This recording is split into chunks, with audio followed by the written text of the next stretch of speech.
Hey everyone, it's Mr. Wildboy94. I hope you're doing well today. I have a book review here for a book that crosses over two different franchises that I love deeply. I borrowed this from the library. I didn't know that they would have rando stuff that's newer like this from the library. Apparently this series, limited series, whatever you want to call it, was around about 4 years ago. I never heard about it, never heard anybody talk about it. It's from IDW and Dark Horse Comics, and I was hoping that it would be, let's say, good. Let's say it's not very good also.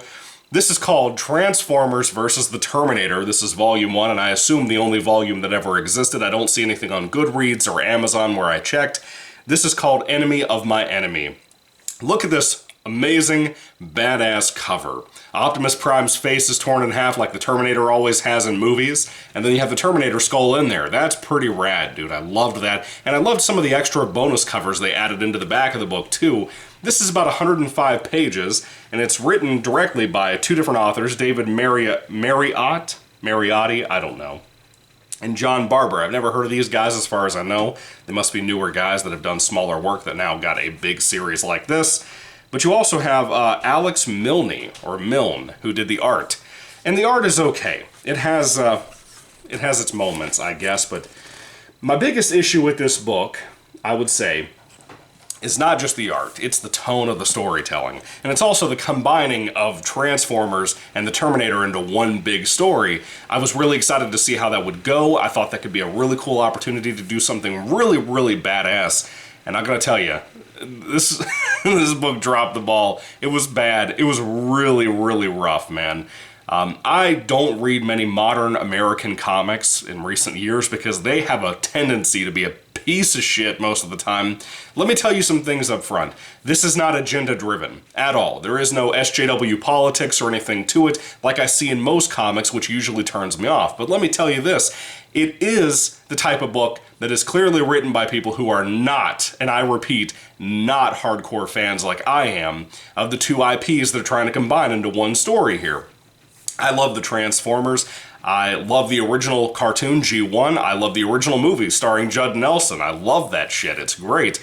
My two favorite of the live actions are probably Bumblebee and then Age of Extinction. I think both of those are phenomenal, despite me growing up on the Shia LaBeouf movies a little bit. Rise of the Beasts is the newest one, and it's horrible. Like, truly, truly horrible, as bad as some of the earlier Bay films, which makes sense because he produced that movie. Let's talk about Terminator, though. I love the Terminator movies. I'm a huge diehard Terminator fan. I've never really talked about that much on this channel, I think, but I love some Terminator. My least favorite of the Terminator films is probably Part 3, which might surprise people because Schwarzenegger is there. My favorite of all time right now is Genesis. I know that sounds insulting, but I love it. I think it's phenomenal. I love Emilia Clarke. I think she's the best Sarah Connor to ever be on screen. I love Genesis, and I even think Dark Fate, despite its issues and its weird kind of agenda behind the scenes stuff, it's not in the movie as much, and it isn't a bad movie. The action set pieces are great in that. But I love the original Terminator. Terminator 2 I grew up on. I was a 90s kid. What did you expect? But Salvation is phenomenal too. I love Salvation. But anyway, big Terminator guy. I've read some of the comics too. I own some of the volumes down here below. I think they were like 2015, 2018 comic editions I bought at Comic-Con recently. Well, not recently, but a couple of years ago, before I got married and stuff, matter of fact. I love Transformers, and I love the Terminators, what I'm trying to tell you.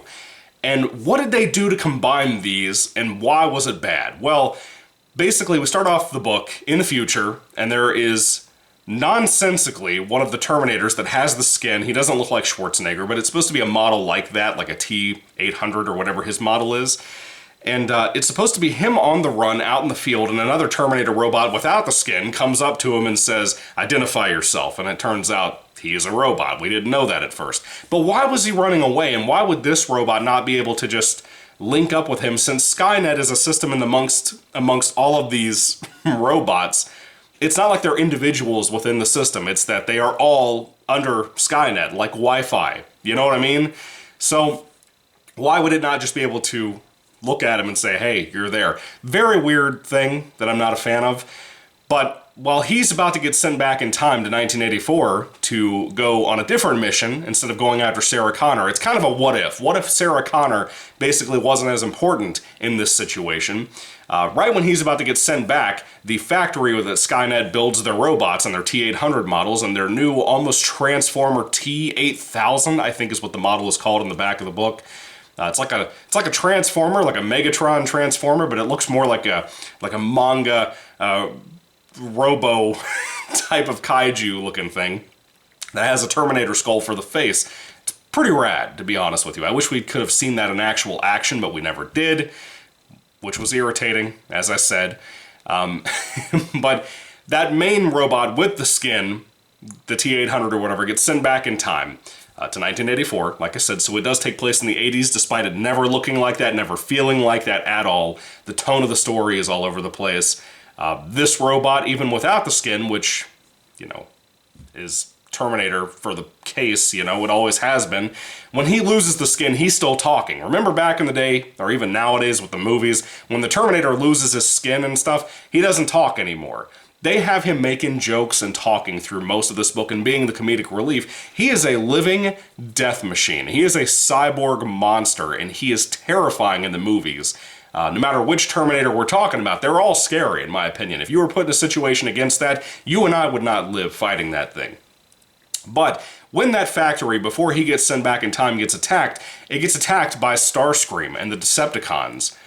So apparently in the future, it's not just humans versus Terminators. Apparently, I guess the Decepticons, rather than the Autobots, I assume they're all dead by this point. The Decepticons are fighting the Skynet system and trying to kill them, but they also don't care about humans either. So it's more of a robot versus robot type of thing, but Skynet, again, is more of like a Wi-Fi system versus the Decepticons, who are just individuals, aliens from another planet that are all their own thing.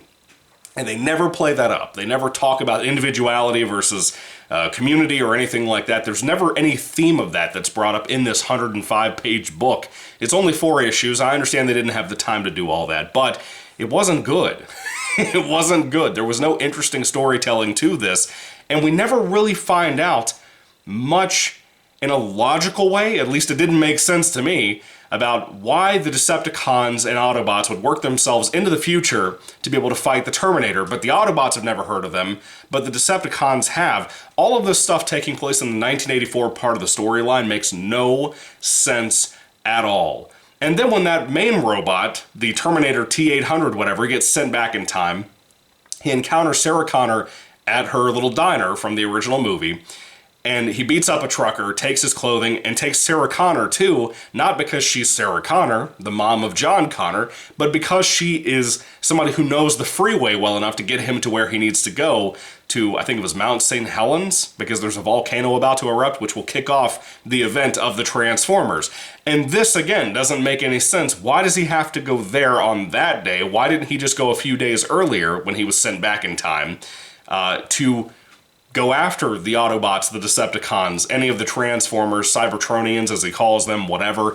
None of that stuff makes any sense. This book is all over the place about its logic, its story, its character stuff, the tone especially. Like I said, one second it's trying to be serious and have kind of a war story between the Cybertron folk and then, you know, the Terminator. But the Transformers themselves are pretty much all the G1 versions of them. Megatron, Starscream, Optimus Prime, Bumblebee, all of them. They are basically the G1 versions. If you love that, you'll probably like that about the art. It's one of the only things about the art I liked. Sarah Connor looks like Linda Hamilton here, even with the same clothing through most of that movie. That was kind of cool, if not unnecessary, because why would she be wearing the same exact clothing from back in the day? This is a book that is just a mess in total. And the Transformer and Terminator throwing, fighting thing, none of that makes sense. That rivalry makes no sense in this book. It's never thoroughly explained aside from a generic, we don't understand the franchises we're talking about and didn't know how to combine them any better. That's basically the attempt you're getting here. I don't know if you all know this, but there's a book from way back in the day. I think, I could be wrong, but I think Frank Miller was involved with this. It was called RoboCop versus the Terminator. The art was amazing. The storytelling was amazing. The combination of RoboCop and Terminator into one story was amazing, dude. If you have not read that comic, you owe it to yourself. One of the best storylines, combinations of 2 IPs I've ever read in my life, I'm telling you. And this has absolutely nothing on it. This is such a piece of shit compared to something like that I think was a real piece of art if you haven't read it before. It's really good, I recommend it. But this, no.